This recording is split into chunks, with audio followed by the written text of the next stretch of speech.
Oi, turma, tudo bem?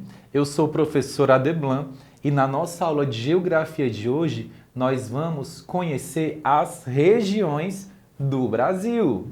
O objetivo da nossa aula é esse, veja: compreender os conceitos de região e de regionalização. Entender para que serve a regionalização de um território e conhecer a regionalização oficial do Brasil. Mas o que é uma região, turma? Vocês sabem definir? Veja, uma região pode ser definida como uma porção da superfície terrestre que reúne características que a diferenciam das outras porções. A divisão do espaço geográfico em porções que têm características semelhantes é chamada de regionalização.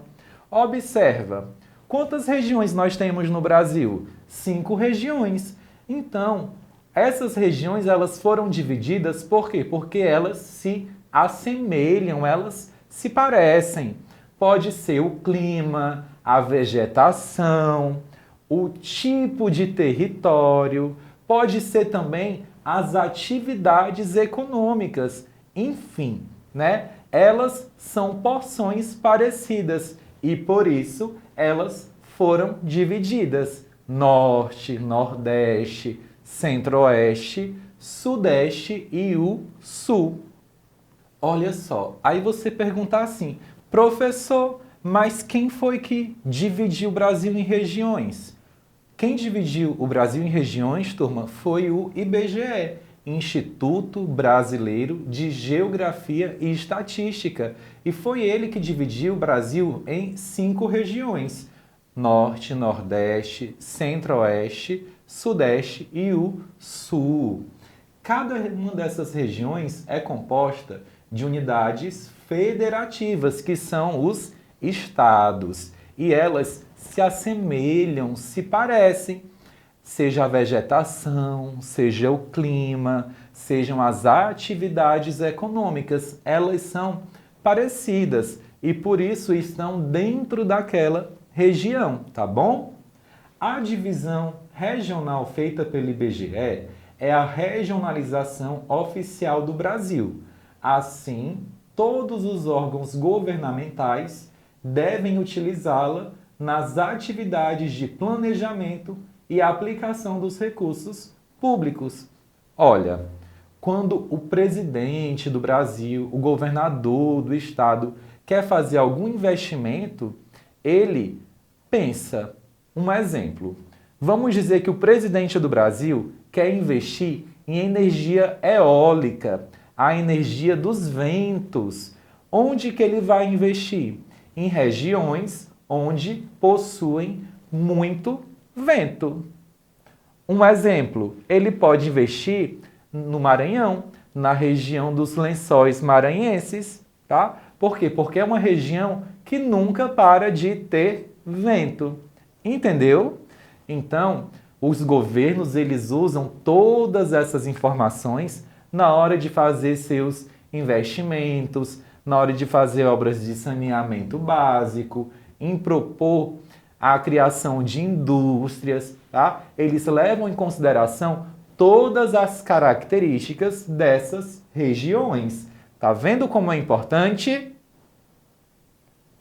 Veja esse mapa do Brasil. Aqui a gente tem a divisão do Brasil em regiões: Norte, Nordeste, Centro-Oeste, Sudeste e o Sul. As 5 regiões. Você já deve ter visto esse mapa nos seus livros. E aqui nós temos o mapa do Brasil com a quantidade de pessoas de cada região.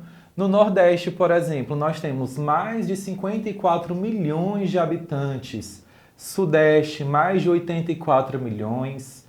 Sul, mais de 29 milhões. Centro-Oeste, mais de 16 milhões. E Norte, mais de 17 milhões. E a região Norte? Vamos aprender um pouquinho sobre cada uma delas. A região Norte, ela ocupa quase metade do território do Brasil. Você sabia disso? Quase a região Norte inteira é da metade do nosso país, tá? É nessa região que está grande parte da floresta amazônica, né? E a história da região norte, ela foi marcada pela atividade econômica extrativista, que é o quê? É extrair, né? Extrair os elementos da terra, sejam a pesca, sejam os alimentos, sejam os minerais, tá bom?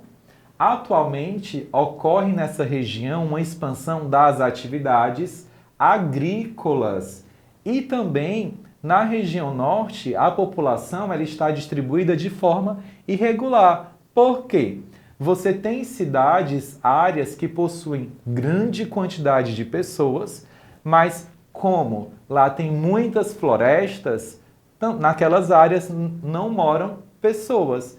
Então, por isso a gente diz que é uma área que tem ocupação irregular. Aqui nós temos uma imagem da cidade de Manaus, que é a capital do estado do Amazonas. É uma cidade que tem muitas pessoas morando lá. E aqui, também no Amazonas, a gente tem a nossa floresta amazônica, uma mata muito densa, fechada, com árvores centenárias. Já a região Nordeste, que é a região que nós moramos, né, é onde Imperatriz está localizada, é uma região que apresenta paisagens e aspectos naturais bem diversos. Nós temos áreas mais úmidas e também temos áreas extremamente secas, com muito calor, que quase não chove no decorrer do ano, tá? A maior parte da população que mora no Nordeste se concentra na faixa litorânea, mora no litoral. Por quê, professor? Porque é no litoral que está localizada a maioria das capitais dos estados do Nordeste. E nas capitais são onde é concentrado a maior quantidade de pessoas. E o extenso litoral que possui o Nordeste faz com que ele seja visitado o ano todo por diversos turistas do Brasil e do mundo. Veja essa imagem, olha, da cidade de Fortaleza, capital do estado do Ceará. Praia, né? Uma cidade muito rica, com muitos prédios. Mas aí nós temos também no Nordeste uma área muito seca, né? Que faz parte do sertão, da vegetação caatinga, né? Uma área que quase não chove. Já a região centro-oeste é a região menos populosa, é onde tem a menor quantidade de gente do nosso país. Lá também é onde está localizada a capital do nosso país, a cidade de Brasília, tá? Nessa região predomina a atividade econômica de criação de gado, né? A criação de gado bovino e a agricultura. Aqui é uma imagem que a gente tem da criação de gado e também temos uma imagem da cidade de Brasília, capital do nosso país. A região Sudeste é a região que apresenta a economia mais desenvolvida do nosso país e também é a região mais populosa, é onde tem a maior quantidade de pessoas morando, tá? E mais da metade das indústrias do nosso país estão localizadas onde? Nessa região, na região Sudeste. Aqui nós temos uma das praias belíssimas da região Sudeste, que fica localizada no estado do Rio de Janeiro. E temos a cidade de São Paulo, uma das grandes metrópoles do nosso país. A região Sul é a menor região do nosso país, né? É a região com a menor extensão territorial. E ela teve grande influência de imigrantes alemães e italianos. E é a segunda região mais industrializada do nosso país. A região sul, turma, é a região do nosso país que neva. Você sabia que no Brasil neva? Lá na região sul neva. Então a gente pode ver esse fenômeno no Brasil acontecendo especificamente nessa região, tá? E também, como eu acabei de falar, é a segunda região mais industrializada do nosso país. Lá possui muitas indústrias. Agora que a gente aprendeu sobre as nossas regiões, eu vou te convidar a acessar esse link, tá bom? Você pode acessar do seu celular, do seu computador. Quando você acessar, vai abrir uma nova página para você aprender brincando. E aí é só você clicar em começar para aprender se divertindo, tá bom? Hoje ficamos por aqui e até o nosso próximo encontro. Tchau!